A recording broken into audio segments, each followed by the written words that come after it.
Welcome back to Exposed, the climate of fear. Even most global warming skeptics believe the Earth is warm to about the same extent that Al Gore does. Many also think that man may have an impact on the warming. They just don't believe it's nearly as significant as Al Gore does. It doesn't sound like a difference that should be cast as a battle between world saviors and Holocaust deniers, but it is. The centerpiece of this debate is a star vehicle for the former vice president, the Oscar-winning movie, An Inconvenient Truth. An Inconvenient Truth. One of the most critically acclaimed documentaries of our times, and also one of the scariest. Global warming paradoxically causes not only more flooding, but also more drought. Big hurricanes, tornadoes, fearsome diseases, polio, tuberculosis, West Nile virus, avian flu, SARS, polar bears that have actually drowned, mosquitoes, caterpillars, communism, it's slavery, global warming, global warming, global warming. Lost among all the extreme rhetoric, any semblance of balance. An Inconvenient Truth is a study in absolutes, a one-sided argument devoid of any gray area. There's not a single fact or date or number that's been used to make this up that's in any controversy. Isn't there a disagreement among scientists about whether the problem is real or not? Actually, not really. Attention! You're about to meet people that aren't really real. Politicians and some of the scientists like to say that there's a consensus now on global warming, or the science has been settled. But you have to ask them, what is there a consensus on? Because it really makes a difference. What are you talking about? The only consensus I'm aware of is that it's warmed in the last century. They completely ignore the fact that there's this thing called the Oregon Petition that was signed by 19,000 professionals and scientists who don't agree with the idea that we are causing climate change. One of the statements in the SPM was the statement that, if you boil it down, it says we are 90% certain that most of the warming in the last 50 years was due to human effects. I don't agree with that. I think things are much more ambiguous. Well, clearly these guys haven't seen the movie. There was, video of ice falling and pictures of snow melting and stuff. Perhaps we should meet some of Al Gore's supporting cast members. First up, Mount Kilimanjaro. This is Mount Kilimanjaro more than 30 years ago and more recently. Within the decade, there will be no more snows of Kilimanjaro. Half of the snow was gone when Hemingway wrote The Snows of Kilimanjaro. That tells you right there that the cause of that was not human effects on the climate.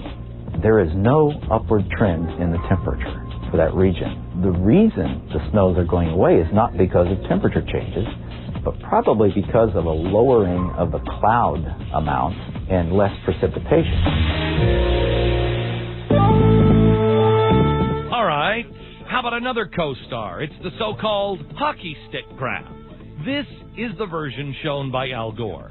However, the original version used by the IPCC contained a wide margin of error not shown in An Inconvenient Truth. Inconvenient, huh? Critics say there's even more missing. There are two factors that most climatologists think happened that don't seem to be included in it, which are the Little Ice Age, which is a very cold period that ended in the late 19th century, and the medieval warm period around 1000 or so. Since the third UN report, for which this was the smoking gun, there's been a fourth UN report. Does anybody see a hockey stick in there anywhere?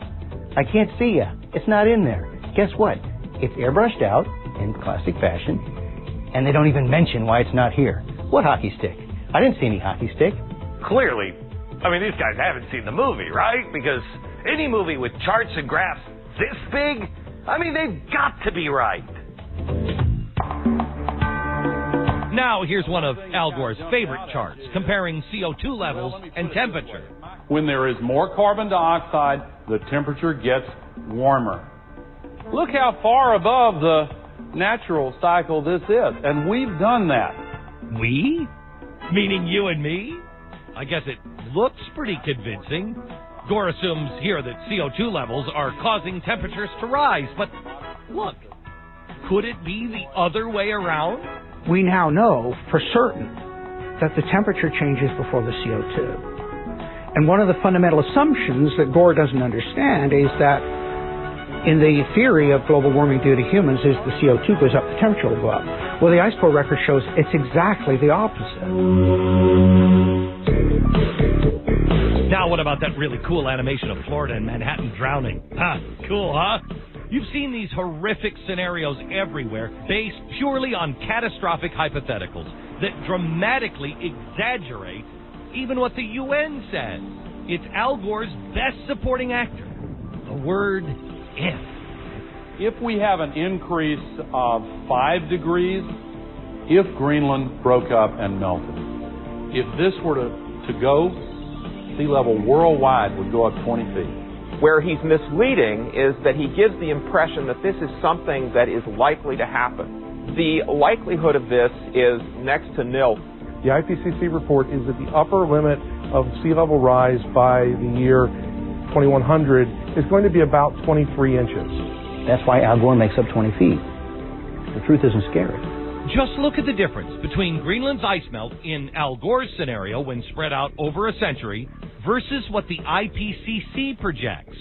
To come up with 20 feet is really grasping at straws, I think. But it does make a dramatic image. It makes a startling announcement. And that is where, as I heard one commentator say, it makes blood shoot out of my eyes. Gee, I wonder who he could be talking about. Anyway, the bottom line is, no one's denying that the globe has warmed. It has. 0.74 degrees Celsius. But there's a disagreement on why. And there's even more disagreement on if it will be catastrophic or not. The tactics Al Gore uses in An Inconvenient Truth deserve an Oscar. We all have to remember, there's a difference between science and science fiction.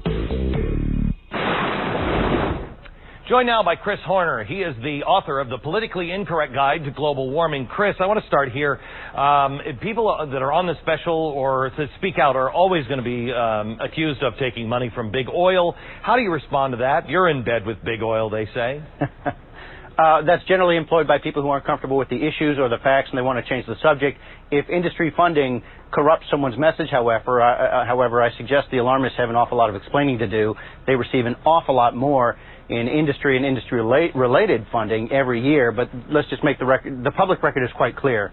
We do not receive lots of money from big oil, and for some reason that seems to be the claim that the alarmists want to shift the debate onto, even though they know the truth there too. So are you saying that the reason why this is such a big deal is because of money? How much money do we spend on research on climate change and global warming compared to, let's say, cancer? I believe slightly more. Let's just say the same amount on both climate-related activities and the amount we send to the National Cancer Institutes every year, which I think is rather shameful. The administration has done quite a bit right on this issue, but to their discredit, they boast that they spend so much more on global warming issues than they do AIDS. I think that's disgraceful. This is a political issue because it's been politicized, and we wouldn't even be talking about it right now if it weren't for the politicians. Okay. In the Al Gore movie, he keeps talking about all of these scientists, and there's nothing but consensus, and discredit everybody else that does. How does the IPCC even work? This is the group of thousands of scientists that write this report.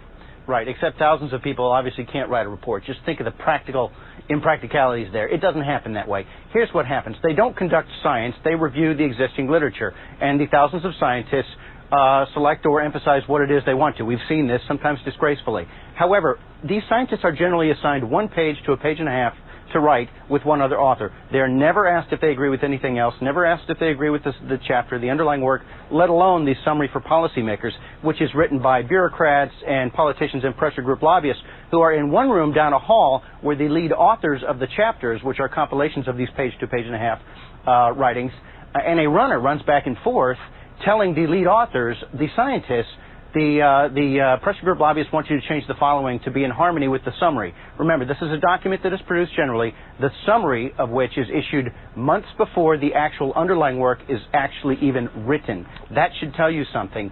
And this writing process whereby runners subject, very credentialed scientists, many of whom have dropped off, to the humiliation of having to change their underlying work to agree with something politicians want to say, which, like I say, is why many of these so-called world's leading scientists do remain in the process, but many also have dropped off. Chris, one thing that somebody could Google right now, and you watched the movie and you said, oh, geez, I wish people would just Google this fact. In the movie, Inconvenient Truth, what would be the one fact they should Google? Well, the cause and effect relationship of CO2 and temperatures. Obviously, temperatures go up throughout history. The scientific literature is fairly clear, fairly uniform. Temperatures go up, then CO2 concentrations go up. CO2 does not drive temperature. Great. Chris Horner, thanks. Up next, why innovation and not regulation is the real answer on global warming.